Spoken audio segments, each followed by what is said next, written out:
Good evening friends. आज के lecture में हम डिस्कस करेंगे एम्पलीट्यूड एंड टाइम पीरियड के बारे में। तो ये हमारे पास 3 क्वेश्चंस हैं, इसके थ्रू हम सारा डिस्कस करेंगे।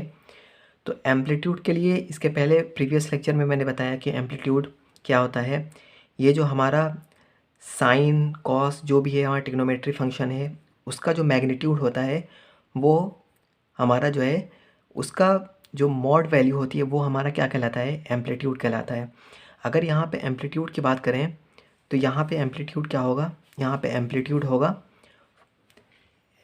यहाँ पे एम्पलीट्यूड अगर निकालना होगा तो किस तरीके से निकालेंगे, amplitude amplitude equal to modulus of -4, ये एम्पलीट्यूड होगा। तो इसको क्या लिख सकते हैं, इसको 4 लिख सकते हैं। ओके। और यहाँ पे अगर टाइम पीरियड निकालना होगा तो टाइम पीरियड के लिए किस तरीके से लिखते हैं, 2 पाई डिवाइडेड बाई ओमेगा। ओके।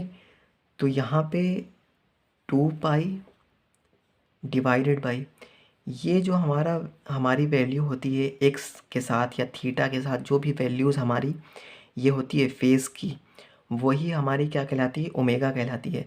तो यहाँ पे ओमेगा की वैल्यू क्या है, 3 है। तो 2 पाई/3 हमारा टाइम पीरियड हो जाएगा। जिस तरीके से साइन का अगर ग्राफ देखें, साइन या कॉस का किसी का भी, तो क्या होता है, इस तरीके से कॉस का ग्राफ शुरू हुआ। ओके। उसके बाद ये हमारा एक टाइम पीरियड हो गया, यहाँ से शुरू हुआ यहाँ तक एक टाइम पीरियड।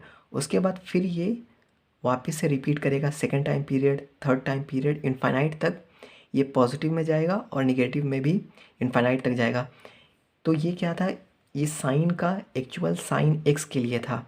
अगर साइन 3x के लिए बात करें तो उसका टाइम पीरियड कितना होगा, 2 पाई/3। जो भी यहाँ पे वैल्यूज़ होगी वो हमारी वैल्यूज़, यहाँ पे जो भी वैल्यूज़ होगी वो हमारी वैल्यूज़ होगी ओमेगा की, और टाइम पीरियड के लिए क्या होगा, 2 पाई/ओमेगा। ओके। सेकेंड हमारा क्या है, सेकेंड है यहाँ पे एम्पलीट्यूड निकालना है, एम्पलीट्यूड। तो एम्पलीट्यूड क्या हो जाएगा यहाँ पे, 1/2। ओके। एम्पलीट्यूड हो जाएगा हमारा यहाँ पे 1/2।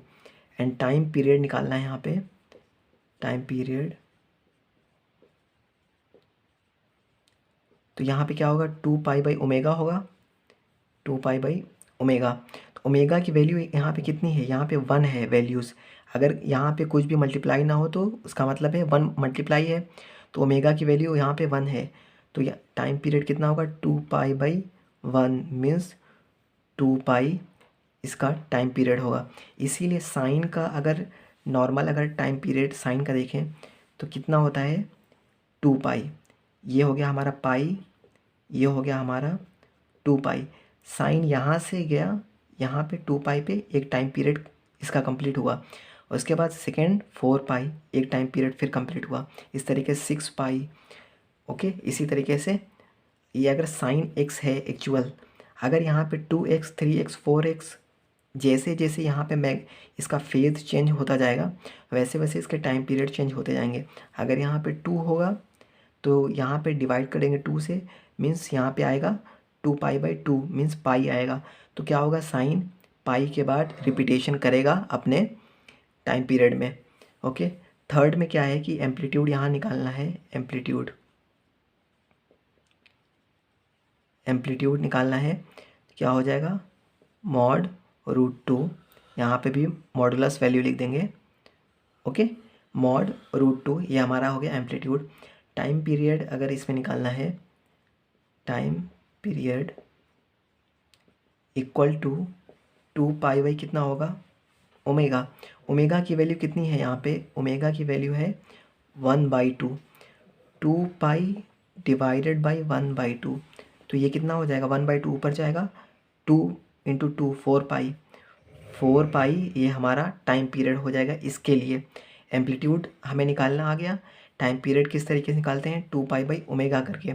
तो सबसे ज़्यादा टाइम पीरियड तब होता है जब इसकी जो साइन है वो एक्चुअल होता है, means sine x, cos x, tan x इस तरीके से होगा तो उसका एक्चुअल टाइम पीरियड होगा। जैसे साइन एक्स का टाइम पीरियड 2 पाई है, ओके।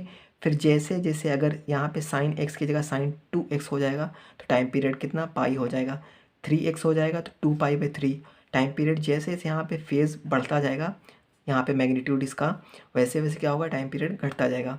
ओके। और एम्पलीट्यूड निकालने के लिए क्या करेंगे, यहाँ पे मॉडुलस वैल्यू अगर निगेटिव होगा तो मॉडुलस वैल्यू ही लिखेंगे। ओके। तो यहाँ पे जो वैल्यूज़ आएगी माइनस, यहाँ पे साइन नहीं लेते हैं एम्पलीट्यूड के लिए, तो इसलिए यहाँ पे वैल्यूज़ आएगी 4। यहाँ पे 1/2 थी, ये पॉजिटिव वैल्यू थी, तो डायरेक्ट हम 1/2 भी लिख सकते हैं। ओके।